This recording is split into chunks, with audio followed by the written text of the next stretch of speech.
Enw sengl newydd i Saim Gwahanol. Can, fyr, bachog, gobeithio i bob arall. A ie, does am llawer o le yn adlu ni. Fydd gyda albym newydd allan erbyn mis Tachwedd. So, dwi wedi darfod i sbelan. A wedyn, ie, edrych ymlaen i gael cynnyrch newydd allan. Ie, mae'n fideo fynd efo'r sengl newydd. Mae'n cael ei chyfarwyddo gen Rhys Llwyd.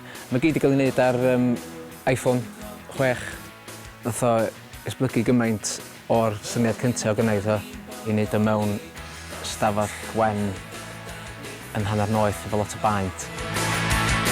So mae'n digwydd mewn sawl lleoliad gwahanol, gymaint o ni'n gallu ffitio mewn, dweud gwir.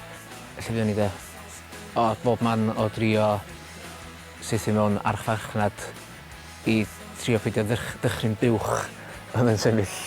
Doedd ni ar pryd o'n wneud y fideo, oedd ni ati wneud o tra bod fi yn aros edrych o bod fi'n aros yn unfan lle. Oedd bod y cefndir newydd bob tro. A to yna adega lle oedden ni yn dinas dillad môl, lle mae gwpl yn cerdded fewn un glist a allan o glist arall. Ie, dwi wedi gorfod wneud y fideo tra trio dysgu bod yn dad. So, ie, ges i day off. Dwi'n trio dylanwadu'r bychan ar gymaint o records a bosib. Dwi'n bod yn chwarae bob dim o McCluskey i Cat Power i Gorkys i trio cael gymaint o sgôp cerddorol a trio dylanwadu hi yn y ffordd gywir. Efo EP dwytha nes i rhai Polaroid efo'r nifer cymredig o'r crynodisgiad so trauma.